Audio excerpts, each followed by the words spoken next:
ರಾಜ್ಯದಲ್ಲಿ ಕೊರೋನಾ ಸೋಂಕಿನಿಂದ ಮೃತಪಟ್ಟವರ ಅಂಕಿಅಂಶ ಸ್ಪಷ್ಟವಾಗಿದೆ ಎಂದು ಆರೋಗ್ಯ ಸಚಿವರು ಡಾಕ್ಟರ್ ಕೆ ಸುಧಾಕರ್ ತಿಳಿಸಿದ್ದಾರೆ.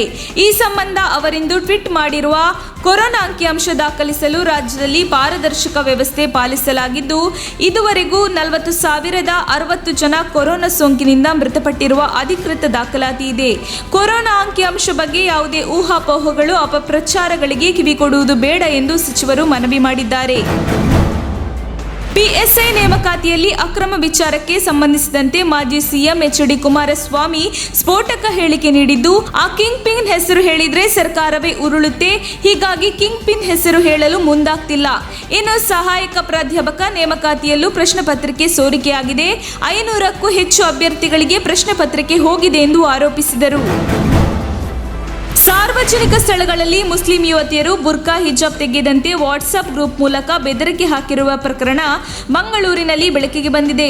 ಮುಸ್ಲಿಂ ಡಿಫೆನ್ಸ್ ಫೋರ್ಸ್ ಎಂಬ ಗ್ರೂಪ್ನಲ್ಲಿ ಸಂದೇಶ ಹರಿದಾಡುತ್ತಿದ್ದು, ಪೊಲೀಸರು ಗ್ರೂಪ್ ಮೇಲೆ ಕಣ್ಗಾವಲು ಇಟ್ಟಿದ್ದಾರೆ. ಸಾರ್ವಜನಿಕ ಸ್ಥಳದಲ್ಲಿ ಹಿಜಾಬ್, ಬುರ್ಕಾ ತೆಗೆಯುವ ಯುವತಿಯರ ಮೇಲೆ ಮುಸ್ಲಿಂ ಡಿಫೆನ್ಸ್ ಫೋರ್ಸ್ ಕಣ್ಣಿಡಲಿದೆ ಎಂದು ಸಂದೇಶದಲ್ಲಿ ತಿಳಿಸಲಾಗಿದೆ. ಈ ಸಂದೇಶ ಯಾರು ಹಾಕಿದ್ದು ಎಂಬುದರ ಮೇಲೆ ಮಾಹಿತಿ ಕಲೆ ಹಾಕುತ್ತಿದ್ದೇವೆ. ಈ ಬಗ್ಗೆ ಯಾರು ಇನ್ನೂ ದೂರು ದಾಖಲು ಮಾಡಿಲ್ಲ.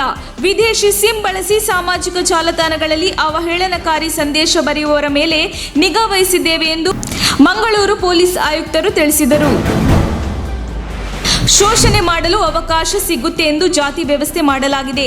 ಎಲ್ಲಾ ಧರ್ಮಕ್ಕಿಂತ ಮನುಷ್ಯತ್ವ ಧರ್ಮ ಶ್ರೇಷ್ಠ ಎಂದು ಮಾಜಿ ಮುಖ್ಯಮಂತ್ರಿ ಸಿದ್ದರಾಮಯ್ಯ ಹೇಳಿದ್ದಾರೆ. ಮಂಡ್ಯ ಜಿಲ್ಲೆಯ ಮಳವಳ್ಳಿ ತಾಲೂಕಿನ ಕಲ್ಲಾರೆಪುರದಲ್ಲಿ ಮಹದೇಶ್ವರ ಸ್ವಾಮಿ ದೇವಸ್ಥಾನ ಉದ್ಘಾಟಿಸಿ ಮಾತನಾಡಿದವರು, ಎಲ್ಲಾ ಧರ್ಮಕ್ಕಿಂತ ಮನುಷ್ಯ ಧರ್ಮ ಶ್ರೇಷ್ಠ.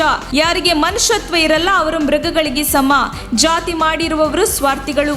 ಜಾತಿ ವ್ಯವಸ್ಥೆ ಇದ್ದರೆ ಗೌರವ ಸಿಗುತ್ತೆ, ಶೋಷಣೆ ಮಾಡಲು ಅವಕಾಶ ಸಿಗುತ್ತೆ ಎಂದು ಜಾತಿ ಮಾಡಿದ್ದಾರೆ ಎಂದು ತಿಳಿಸಿದರು. ಇಲ್ಲಿಗೆ ಬರಬೇಡ ಅಂತ ಹೇಳಿರ್ಲಿಲ್ವಾ? ಯಾರನ್ನು ಕೇಳಿ ಚಾರ್ಜ್ ತೆಗೆದುಕೊಂಡೆ? ಮರ್ಯಾದೆಯಿಂದ ವಾಪಸ್ ಹೋಗು ಎಂಬುದಾಗಿ ಬಿಜೆಪಿ ಶಾಸಕ ಎಂಪಿ ಕುಮಾರಸ್ವಾಮಿ ಪಿಎಸ್ಐಗೆ ಆವಾಜ್ ಹಾಕಿರುವ ಘಟನೆ ಇದೀಗ ಬೆಳಕಿಗೆ ಬಂದಿದೆ. ಚಿಕ್ಕಮಗಳೂರು ಜಿಲ್ಲೆಯ ಮೂಡಿಗೆರೆ ಬಿಜೆಪಿ ಶಾಸಕ ಎಂಪಿ ಕುಮಾರಸ್ವಾಮಿ ಇದೀಗ ಚಿಕ್ಕಮಗಳೂರು ಜಿಲ್ಲೆಯ ಮಲಂದೂರು ಠಾಣೆ ಇನ್ಸ್ಪೆಕ್ಟರ್ ರವೀಶ್ಗೆ ಆವಾಜ್ ಹಾಕಿದ್ದು, ಮೂಡಿಗೆರೆಗೆ ನಾನೇ ಎಲ್ಲ, ನನ್ನನ್ನು ನೋಡಲು ಬಂದ್ರೆ ಒತ್ತು ಓಡಿಸ್ತೀನಿ ಎಂಬುದಾಗಿ ಆವಾಜ್ ಹಾಕಿರೋದಾಗಿ ತಿಳಿಸಿಬಂದಿದೆ. ಈ ಸಂಬಂಧ ಆಡಿಯೋವೊಂದು ಸಾಮಾಜಿಕ ಜಾಲತಾಣಗಳಲ್ಲಿ ವೈರಲ್ ಆಗಿದೆ. ಮೈಸೂರು ಜಿಲ್ಲೆಯ ನಂಜನಗೂಡು ತಾಲೂಕಿನ ಕವಲಂದೆಯನ್ನು ಛೋಟಾ ಪಾಕಿಸ್ತಾನ ಎಂದು ದೇಶದ್ರೋಹಿ ಹೇಳಿಕೆ ನೀಡಿದ್ದ ಇಬ್ಬರು ಆರೋಪಿಗಳನ್ನು ಪೊಲೀಸರು ಬಂಧಿಸಿದ್ದಾರೆ. ಹೊರಬರುವ ವೇಳೆ ಕವಲಂದೆ ಬೋಲೋ ತೋ ಛೋಟಾ ಪಾಕಿಸ್ತಾನ್ ರಿಕ್ ಹೇ ಎಂಬ ಆಡಿಯೋ ಹೊಂದಿರುವ ವಿಡಿಯೋ ರೆಕಾರ್ಡ್ ಒಂದು ವೈರಲ್ ಆಗಿತ್ತು. ಈ ಬಗ್ಗೆ ದೂರು ದಾಖಲಾಗಿದ್ದು, ದೇಶದ್ರೋಹಿ ಹೇಳಿಕೆ ನೀಡಿದ್ದ ಇಬ್ಬರು ಆರೋಪಿಗಳನ್ನು ನಂಜನಗೂಡು ಪೊಲೀಸರು ಬಂಧಿಸಿದ್ದಾರೆ. ಪಿಎಸ್ಐ ರವೀಶ್ ಅವರಿಗೆ ಫೋನ್ ಮಾಡಿ ಧಮಕಿ ಹಾಕಿದ ವಿಚಾರವಾಗಿ ಸ್ಪಷ್ಟನೆ ನೀಡಿರುವ ಶಾಸಕ ಎಂಪಿ ಕುಮಾರಸ್ವಾಮಿ, ಇದು ವಿರೋಧಿಗಳ ಕುತಂತ್ರ, ಬ್ಲ್ಯಾಕ್ ಮೇಲ್ ಮಾಡುವ ತಂತ್ರ ಹೆಣೆದಿದ್ದಾರೆ ಎಂದು ತಿಳಿಸಿದ್ದಾರೆ. ಈ ಕುರಿತು ಫೇಸ್ಬುಕ್ನಲ್ಲಿ ಪೋಸ್ಟ್ ಮಾಡಿರುವ ಶಾಸಕ ಕುಮಾರಸ್ವಾಮಿ, ಮಲಂದೂರ್ ಪಿಎಸ್ಐ ಅವರೊಂದಿಗೆ ಮಾತುಕತೆ ಆಡಿಯೋ ನನ್ನ ವಿರೋಧಿಗಳು ಮಾಡಿರುವ ಕುತಂತ್ರ ಎಂದಿದ್ದಾರೆ.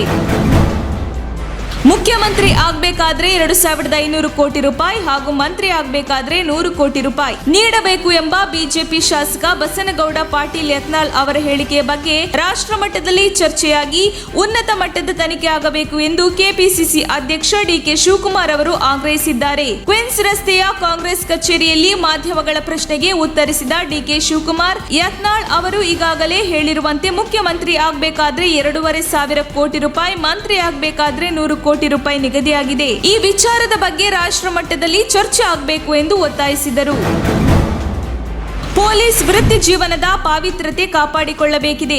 ಹಣದ ಹಿಂದೆ ಬಿದ್ದರೆ ದೇಶಕ್ಕಾಗಿ ಏನು ಮಾಡಲು ಸಾಧ್ಯವಿಲ್ಲ ಎಂದು ಗೃಹ ಸಚಿವ ಆರಗ ಜ್ಞಾನೇಂದ್ರ ಹೇಳಿದ್ದಾರೆ. ಕಲಬುರಗಿಯ ಸುಲ್ತಾನಪುರದ ಪೊಲೀಸ್ ತರಬೇತಿ ಕೇಂದ್ರದ ಪಥಸಂಚಲನ ಕಾರ್ಯಕ್ರಮದಲ್ಲಿ ಮಾತನಾಡಿದ ಅವರು, ಪಿಎಸ್ಐ ಅಕ್ರಮ ನೇಮಕಾತಿ ಪ್ರಕರಣದಲ್ಲಿ ಕಲಬುರಗಿಯಲ್ಲಿ ಡಿವೈಎಸ್ಪಿ ಇನ್ಸ್ಪೆಕ್ಟರ್ ಹಾಗೂ ಪೊಲೀಸರನ್ನು ಅರೆಸ್ಟ್ ಮಾಡಿದ್ದೇವೆ.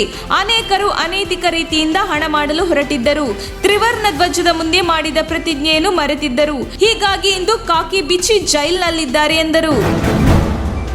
ರಮೇಶ್ ಜಾರಕಿಹೊಳಿಗೆ ಮಂತ್ರಿ ಸ್ಥಾನ ಕೊಡಬೇಕು. ಬಿಜೆಪಿ ಸರ್ಕಾರ ಬರಲು ಅವರದೇ ಹೆಚ್ಚು ಕೊಡುಗೆ ಇದೆ. ಅವರ ವಿರುದ್ಧ ಇಂದು ಷಡ್ಯಂತ್ರದಿಂದ ಮೋಸ ಮಾಡಿರುವಂತದ್ದು. ಈ ಮೋಸ ಮಾಡಿದವರಲ್ಲಿ ನಮ್ಮ ಒಬ್ಬ ಮಹಾನಾಯಕನ ಮಗ ಕೂಡ ಇದ್ದಾರೆ ಎಂದು ಮಾಜಿ ಸಚಿವ ರಮೇಶ್ ಜಾರಕಿಹೊಳಿ ಪರ ಶಾಸಕ ಬಸನಗೌಡ ಪಾಟೀಲ್ ಯತ್ನಾಳ್ ಮಾತನಾಡಿದ್ದಾರೆ.